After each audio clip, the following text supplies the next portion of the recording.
Yeah, the West African Monetary Institute today held a meeting in Accra, Ghana, comprising of securities market professionals and institutions within the region. Now, the idea was to facilitate the deepening of debt markets in 4 countries in the region, namely Liberia, Sierra Leone, the Gambia, and Guinea. Kelvin Emmanuel is an economist and a CEO at Dairy Hills. Emmanuel was at the WAMI meeting today, and he joins me live now from Accra. Good evening to you, and thanks for making it tonight. Just a quick one. Thank you so much for having me. Thank you. Give me some details of today's meeting of the West African Monetary Institute in Accra. Well, the general process of the meeting is that you have a situation where you have very high inflation across West Africa and around most of the countries in Africa. And with high inflation goes very high NPR. The risk-free rate, for example, in Ghana is anywhere around 29.5%. And, in Nigeria, the risk-free rate is over 20%. But the WAMI has been going around Ghana and Nigeria to study the debt capital markets that is run by FMDQ and NG Clearing, and trying to see how they can replicate in these smaller economies in West Africa, like the Gambia, Sierra Leone, like Guinea, and Liberia, and where you have basically among these 4 countries, I think Guinea is the only country that has external reserves at $2.2 billion. The remaining 3 countries, Liberia, Sierra Leone, and the Gambia, they have external reserves anywhere between 500 and 750 million US dollars. And you have a situation where, companies are priced out of the market because commercial lending rates in these countries are very high and they don't have alternative sources of debt funding like you have in Nigeria, where you've seen commercial paper issuances has gone up to about 104, valued at around 749 billion naira. And corporate bond issuances have gone up to about 1.9 trillion naira.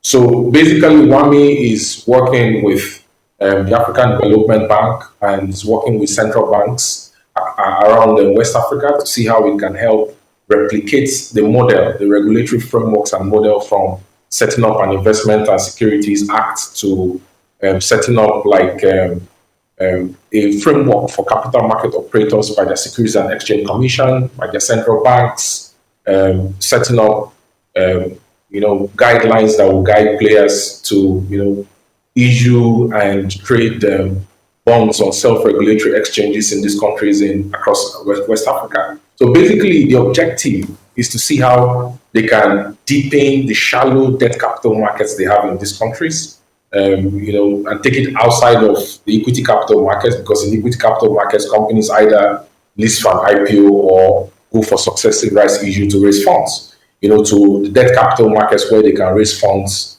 at currently double digits, but far lower than the commercial lending rates you have because of the interest rates that you've seen from inflation.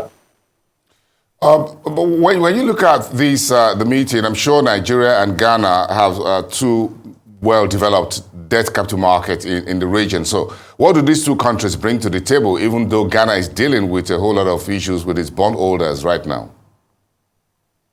Well, for Nigeria especially, Nigeria brings a lot to the table, and Nigeria is a model in the ECOWAS region, because you could see that 7-8 years ago when the FMDQ exchange was set up, for example, you could see that the trajectory for the use of the debt capital market actually rose exponentially.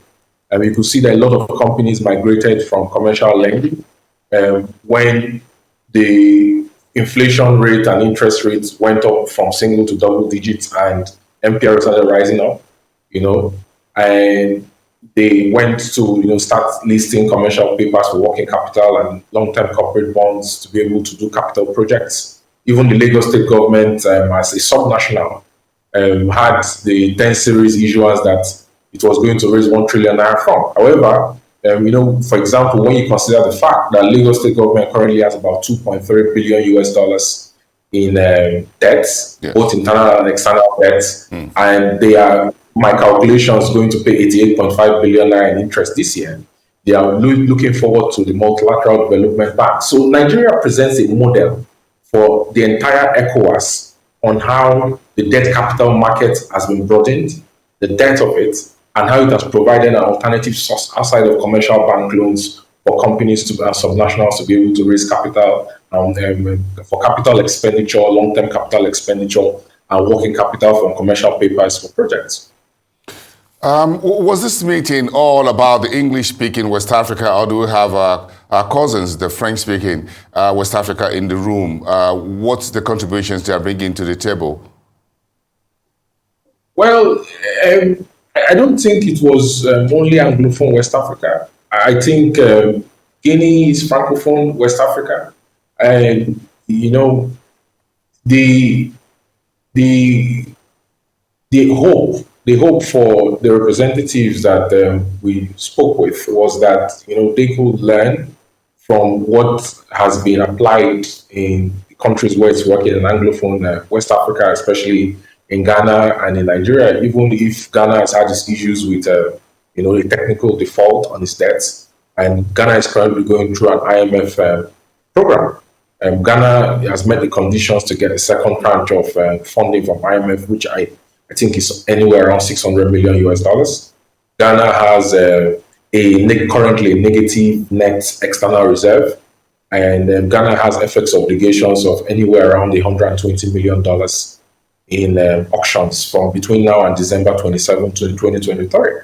So I don't think it's really an issue of whether it's Anglophone or Francophone West Africa. I think it's an issue of these governments realizing that the current trajectory of Eurobonds, and even when you consider the fact that the external reserves are low and the risk-free premium free rate is high, the sovereign credit rating of these countries are not so good, so raising Eurobonds are difficult. And in this market, it's difficult for you to raise Eurobond, especially because there is not much FX liquidity to be able to pay debts, servicing, and the refinancing of existing principal. So they are looking forward to how these debt capital markets can be deepened so that they can take advantage of idle capital within their local markets to raise funding for subnationals, their municipals, and also their corporates who are looking forward to doing projects. And one interesting point that stood out for me was the fact that these countries realized that a lot of them are import dependent. For example, in Ghana imports poultry from Europe. 20 years ago, ex-president Obasanjo had put poultry imports in a prohibition list customs ban.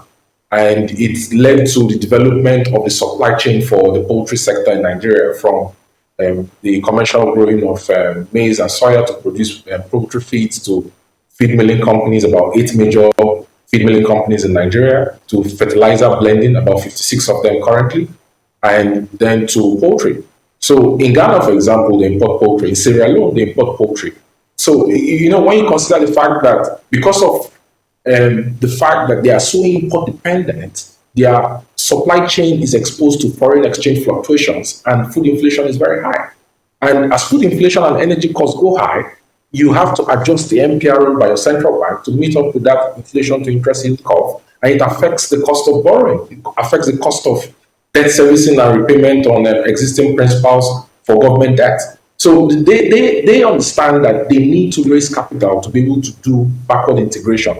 Companies need to raise long-term capital to be able to do backward integration in enterprise manufacturing in the real sector.